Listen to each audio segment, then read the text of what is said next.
tent is Naravan Dracovin, Lord and Emperor of the Dracovin Empire, and welcome! It is time to continue our discussion on D20 Modern that we started last time. Today I'm going to dive more into character information, some things that you're going to have to know about building your character and during character creation. So let's start off with occupations, or starting occupations, I should really say. Starting occupation is the job or occupation that you had before you became a hero. Now, you as a hero can have multiple jobs. You can have jobs the course of your hero, but you can only have the benefit of one starting occupation. So it's effectively the first job you had that you really learn the most skills from. So if you get any jobs after then, you don't really gain any benefits from them. Now, when you start choosing an occupation, many of them have prerequisites. A bunch of them have age prerequisites, but some of them kind of other prerequisites like ability scores and other things that you have to look at to see if you qualify for this occupation. Occupations give a number of things once you've taken one. All of them will give some kind of bonus class skill. So effectively you're adding extra class skills to your selection of class skills you had before. Look carefully that you're not doubling up on too many class skills. You want to choose an occupation that's going to help benefit you for the most. You may do one that seems more intelligent-wise, but it's going to be up to you what you feel is natural for your character and what's going to help your character. You want to find some kind of balance in between those two things that's best for your character. Other things a starting occupation can give. Some of them give feats, that you get a bonus feat at first level for having that occupation. Some of them can give bonuses to your reputation. Reputation bonuses are very helpful that way. And all of them will give bonuses to your starting wealth, effectively, your wealth score, which I will explain a little later in this episode. Next up, let's talk about the basics of your character's character. The basic vital statistics that are going to be important to defining who or what you are. These are things like your character's name, your character's gender, what age is your character, what's your character's height and weight, some basics of whatever personality that character has, and little bits of what story up until now has been affecting your character, what your character's history is to a small degree. These things helps define your character and say what kind of person or that you are. It will help define how you should act within the game, because if you're very old or very young, those make differences, male or female, things like that. They make all the difference in the world when you're really kind of thinking how your character should act and feel. So let's talk about action points. I've mentioned them before. Let's actually define what an action point is. Action points, you have a number of them dependent on your class and any kind of extra abilities that may add them, and they refresh whenever you level up. So the number of action points you have is whatever you're going to have until you level. That's when you get them back. Action points have two uses. The first use is to alter the roll of a D20 roll. This is altering a skill check, an ability check, an attack roll, a save, or possibly a level check. Any of those times when you have to roll a D20, you can alter it with a action point.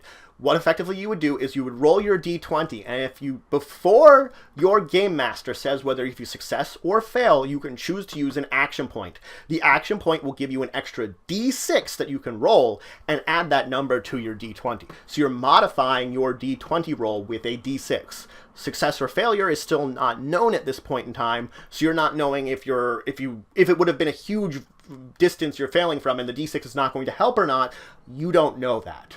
Now, the other use of an action point is to use certain talents or other types of class abilities. You can use them with an action point, so you're limited in your uses of those per level you have. This does not grant you the D6 at all. You're using the action point to activate this abilities. You do not get the D6.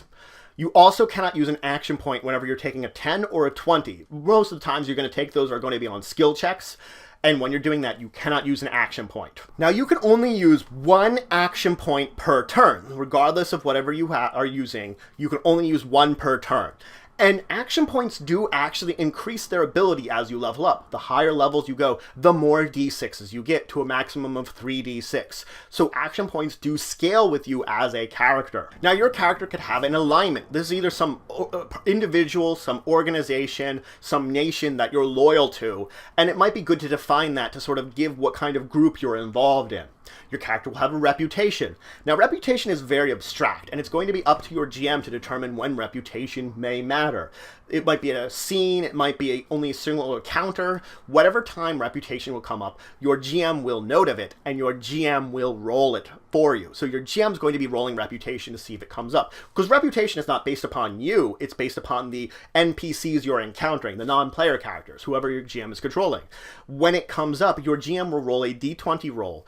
They will add your reputation score to it, and they will add the target person's intelligent modifier to it, whoever's maybe possibly recognizing you. Now, there are certain times that a knowledge check, depending on your reputation, may come up that they would add this into it. Then it would be more of a skill check based upon that knowledge, but it's going to be circumstantial. The results of it can be for different things, different circumstances, because your reputation could be either fame or infamy.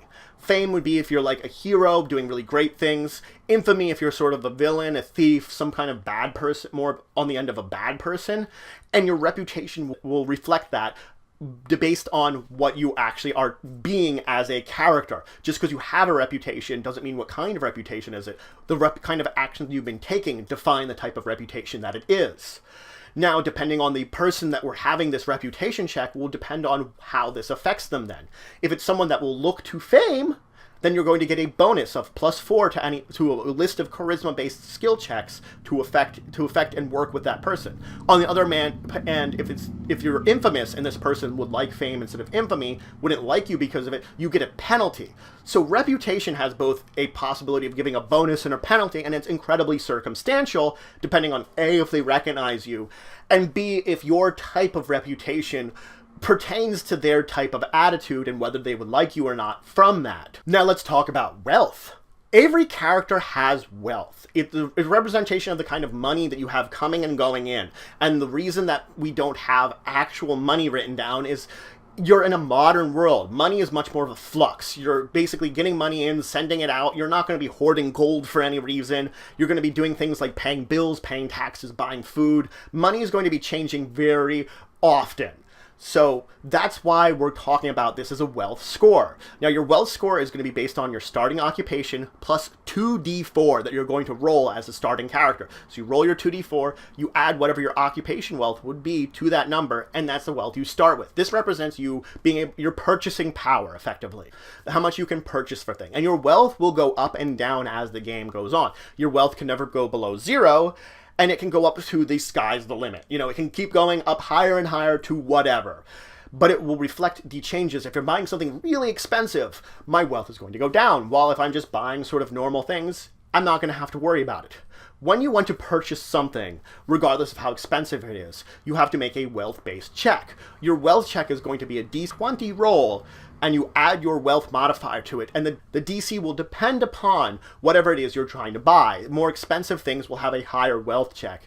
And I'll discuss wealth going down later on, but effectively, just buying the things, you have to make the wealth check and see how well you do. If you're successful, you bought the object. If you fail your wealth check, you effectively don't have enough money at this point in time to buy it. It's as simple as that. So that's it for today. I went over the basics of some of the character, your starting occupation, some of the vital statistics you'd have. I talked about action points. I talked about reputation. I talked about wealth. I mentioned alliances. Next time, I'm going to finish talking about characters a little bit. There's a few more things I want to mention, and I will start talking about skills. So if you have questions, comments, anything you want to say, anything I left out, please leave in the comments below. Please like, share, subscribe. It shows you support the channel, the Empire, and the work I do. And until the next time, I bid you farewell.